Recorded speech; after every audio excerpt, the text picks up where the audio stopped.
In this video, we will be discussing the March 2024 Resit case study 1. You'll find a link to a free worksheet in the description box. And it's the Ake case study. Ake is 43, single, and has 10 years remaining on his mortgage. He has always maintained a good financial plan, and his pension provision is on track for him to retire at 60. He has £15,000 in a notice savings account and some other investments. He does not have any outstanding debts except his personal credit card. Ake earns £50,000 per annum plus bonuses. Ake's credit score is excellent and he has always had a surplus budget. We know that when it comes to the personal life cycle, Ake is in the middle age stage. He has 10 years remaining on his mortgage, and people typically take out a mortgage for 25 years. It has increased over the years, but typically it's 25 years. So he possibly initially took out the mortgage around 15 years ago. We can also see here that he manages his finances well. He has £15,000 in a notice savings account, which means he would need to give the bank or financial provider where he has that money saved notice when he wants to withdraw the money. Notice accounts tend to have higher interest rates than easy access accounts, so he's also benefiting from that. And he has investments and no outstanding debts except on his personal credit card. He earns £50,000 per year, which means he is a basic rate taxpayer, and he also earns bonuses. And he has an excellent credit score, which is very good for him, and it's the highest element, as you can see there, according to Experian, if he wants to take out any credit. In addition, he has a surplus budget, which means he has money left over. Ake works as an account manager for a company supplying forklift trucks to warehouse companies. Ake covers a wide geographical area of the south of England, from Cornwall to Norfolk, but Ake lives in Surrey. This means that Ake spends most of his days travelling, either by car or train, to visit current and potential clients. Ake also visits his office in central London. We can assume that Ake has a stable job. It doesn't say how long he has worked as an account manager, but it might have been for some time, whether it's in that role or a similar role within the field of accounting. We can assume it's been for some time because he's an account manager with some responsibility. He lives in Surrey, which is in part quite an affluent area. He spends a lot of his time travelling across a wide geographical area in the south of England. He travels by car or train to visit potential clients, and he travels to his office in central London. So we can see here that on a day-to-day basis, he does do a lot of travelling. Ake's credit card has a £3,000 credit limit, which he uses for his travel and business expenses. He claims these expenses back from his company every week. Ake always uses this money to clear these debts he has built up on his credit card, as Ake's company repays his expenses within 7 days of his claims. However, his credit card is never completely clear as his expenses are frequent, except when he takes some time off for a holiday, and all his expenses are paid up to date. Ake uses his personal credit card for travel and business expenses, and the limit is £3,000. He claims back any business expenses within 7 days, so this means he initially pays on the credit card first, then his place of work reimburses the expense within 7 days of his claim. An issue is that his credit card is never completely clear, as his expenses are frequent, and as we know, he spends most of his days travelling in a wide geographical area in the UK. Ake feels that he uses his credit card wisely, and by only using his credit card for his expenses and always repaying the money back, he is not getting charged interest. Very occasionally, Ake comes close to his credit limit. If he has had to do a large amount of travelling, sometimes he must travel to his company's European office in Athens. In a typical month, Ake will spend approximately £1,000 to £2,500 on his card, which is refunded through his expense claims. Ake is an account manager, so we would hope that he knows how to manage his finances well. He feels he is not getting charged any interest, so he feels that. However, he does need to make sure of this by checking his statements and his credit card banking app. An issue that we can see here, though, is that occasionally he comes close to his credit limit of £3,000 if he has to do a lot of travelling. Someone with Ake's excellent credit score and good utilization of the credit card, and what I mean by utilization is someone that uses it quite a lot, even for big expenses such as £1,000 to £2,500, would need an increase in the credit limit. Ake feels that he uses his credit card wisely, and by only using his credit card for his expenses and always repaying the money back, he's not getting charged any interest, which is good.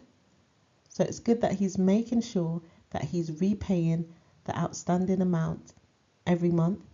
Ake would like to explore if there is a way that he could benefit from using a credit card, as he has heard of cashback credit cards and other credit cards where rewards are given. He feels that there must be a catch here, that a credit card company would not give him money for no reason. Ake recently applied for a cashback credit card with a different company and was offered a premium card due to his income and credit score. However, he hasn't yet completed the application. Ake likes to go on holiday and uses his annual leave to travel. He loves to visit cities in Europe, and 3 times a year he visits his parents in Sweden. Research.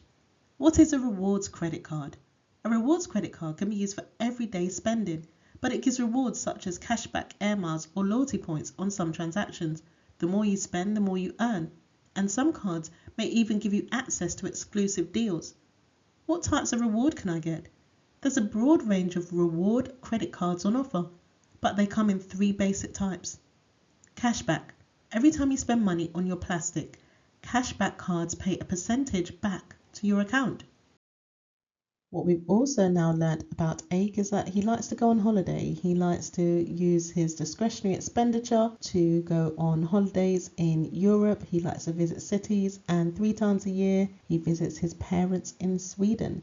So perhaps he could get a credit card that would benefit him more in terms of a higher credit limit and in terms of being able to get some rewards for even traveling that he undertakes. Now, one of the benefits of a reward card could be the cashback that's given. So every time you spend money on your plastic, cashback cards pay a percentage back to your account.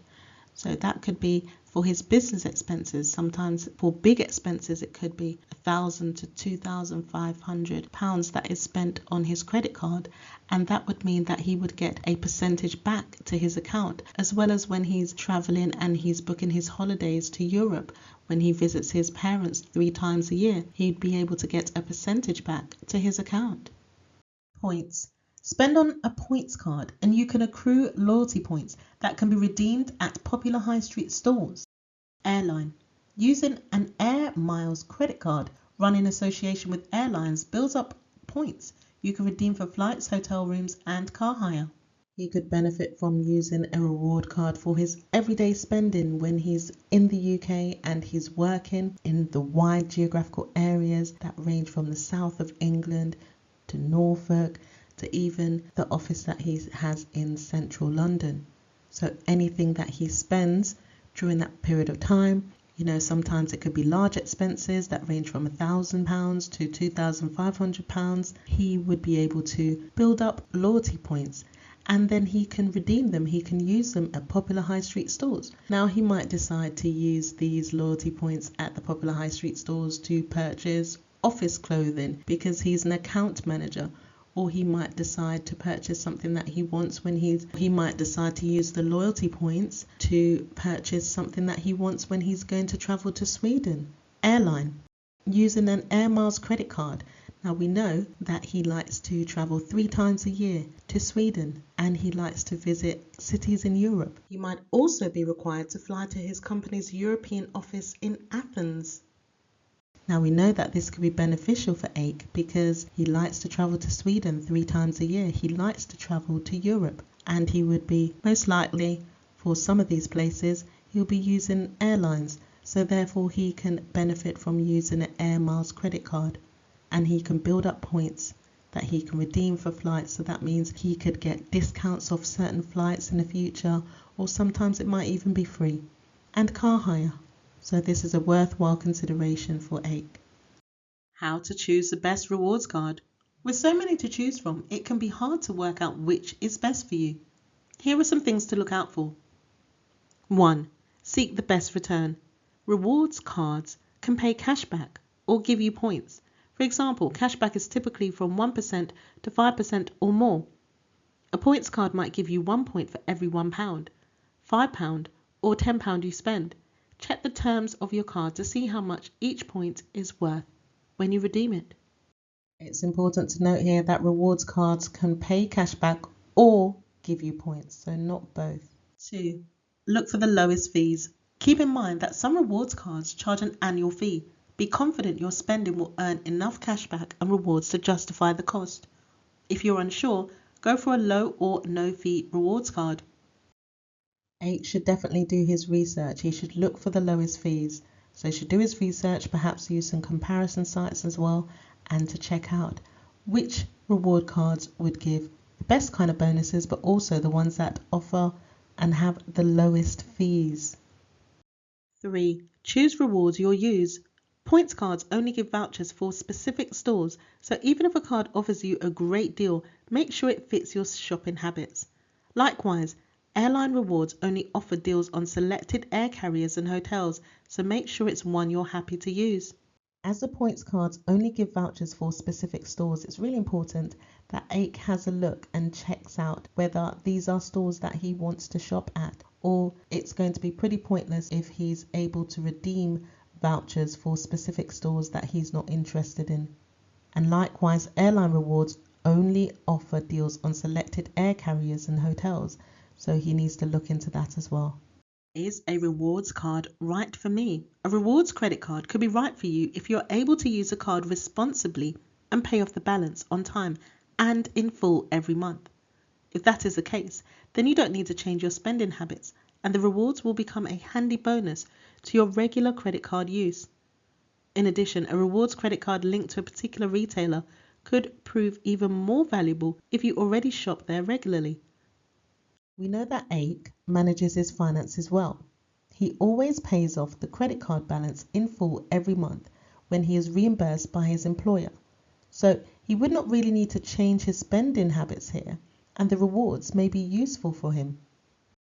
We know that Ake travels by car and train for work across wide geographical areas within the UK, so there might be certain retailers that he shops there regularly, so therefore a rewards credit card could really benefit him. Why do credit cards offer rewards? Every time you use your credit card provider charges a small fee to the merchant, and when you use a rewards card, they share some of that money with you.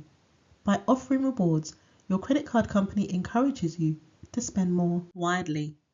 This means more sales for the vendor, more profit for the credit card issuer, and a little extra money in your pocket too. How many reward card credit cards can I have? There is no limit to the number of reward credit cards you can have, although in terms of managing your personal finances, you do not want to have too many cards to have to pay off each month. What is a premium credit card? A premium credit card works similarly to an ordinary credit card.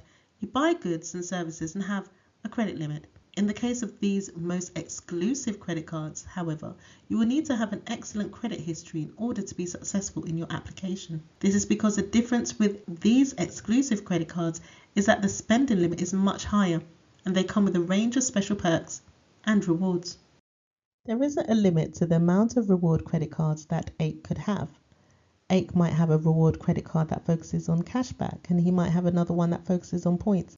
Now, he doesn't want to have too many, as he doesn't really want to, risk not actually paying off these different credit cards each month, and he doesn't want to kind of mess up the system that he has currently. However, this is something that he could consider, having more than one reward credit card. Now, when it comes to the premium credit card, these are exclusive credit cards.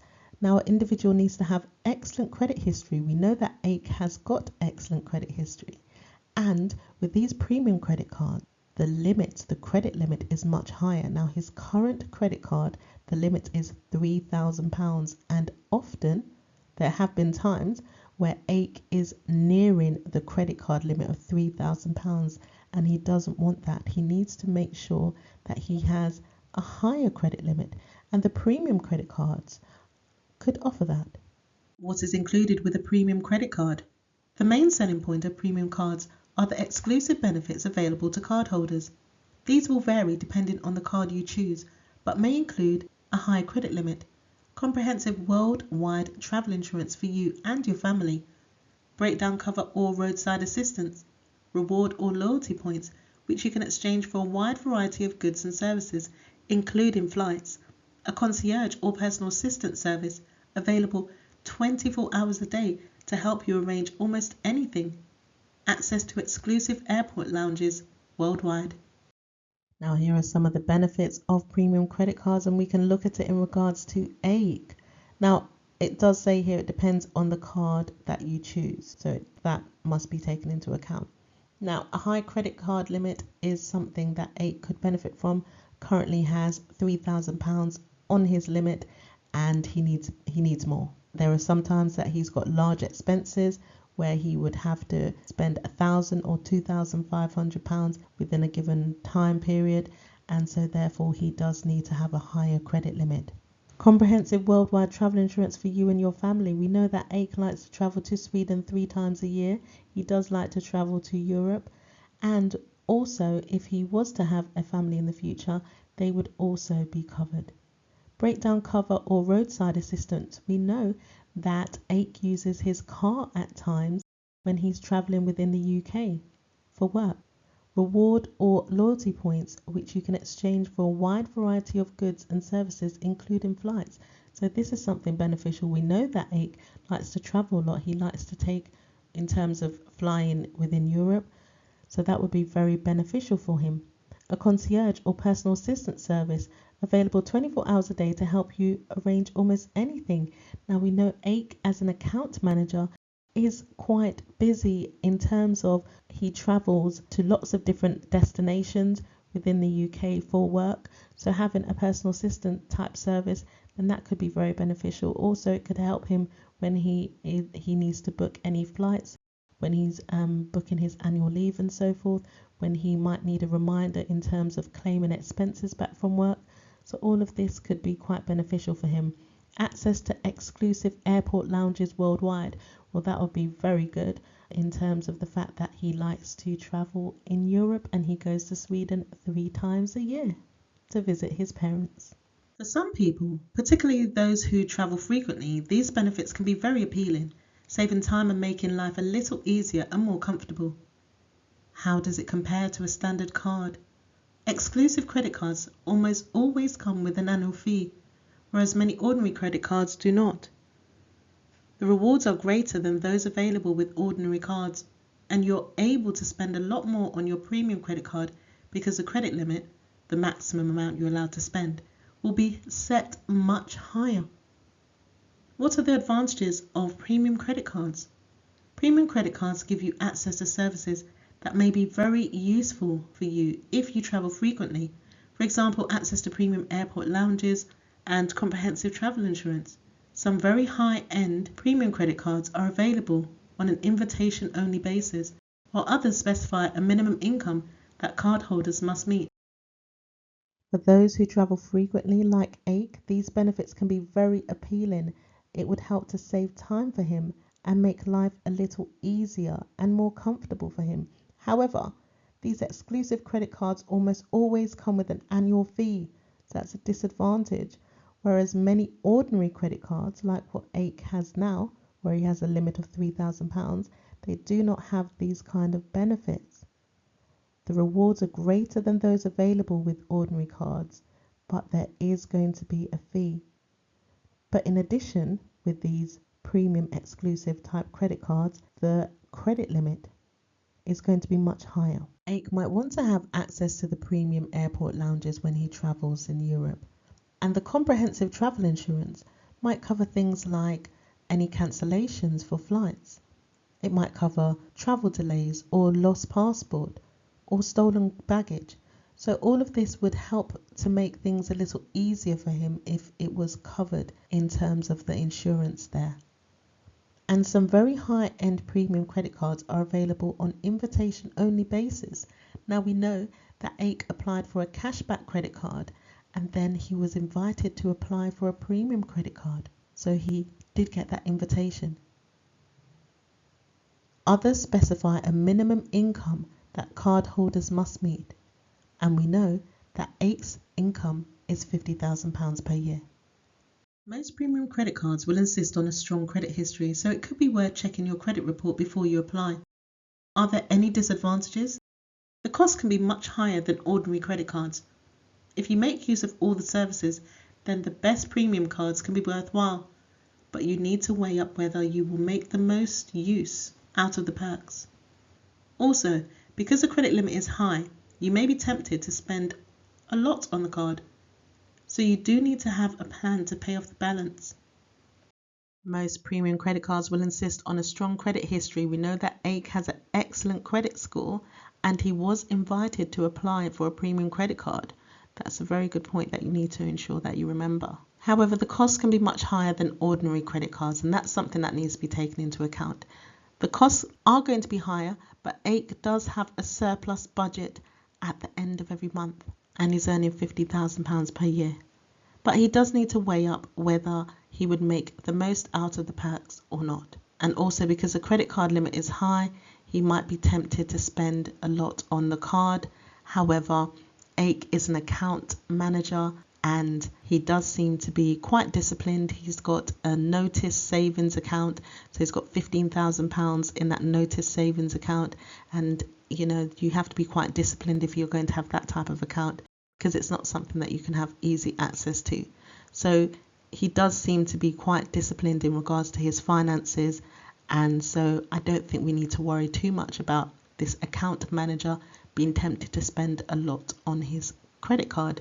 Understanding the costs of premium credit cards. The APR on premium credit cards can also look very high, often around the 50% mark. This is because the annual fee has to be shown as part of the APR under Consumer Credit Act regulations. So if the standard APR for purchases was 16.8%, for example, and the card had a £250 annual fee, the APR would have to be shown as 51.8%, taking the fee into consideration. The APR on the premium credit cards also look very high, around 50%. Now, we know how Ake currently manages his credit card, the one that he has a £3,000 limit on. When he incurs expenses on it, he therefore claims back the expenses within 7 days and it's paid off. So therefore he doesn't pay any interest. So if he behaves the same way with a premium credit card, then he wouldn't incur any interest anyway. So even though it is high, 50%, if he clears the amount that is due on the credit card as quickly as he's doing at the moment, then he wouldn't have to pay any of the 50% APR. He would still be within that interest-free period that the credit card provides, and he would still be benefiting from the perks. Who can get a premium credit card? Not all these exclusive credit cards are available publicly. Often you must receive an invitation from the card issuer in order to get one. You usually have to be earning at least £40,000 per annum and have a good credit record. These exclusive credit cards sometimes come in the form of a black credit card, platinum credit card, or gold credit card in order to stand out from ordinary cards. In regards to who can get a premium credit card, you usually have to be invited, and we know that Ake was invited to get a premium credit card. You usually have to be earning at least £40,000 per annum, and Ake is earning £50,000 per annum plus bonuses. And one needs to have a good credit record, and Ake has an excellent credit record. The exclusive credit cards sometimes come in the form of a black credit card, a platinum credit card, or gold credit card, and that might make Ake feel a bit more elevated in his status as an account manager as well. Thank you for watching this video. Don't forget to check out the exam techniques video to help you smash the written exam. Good luck.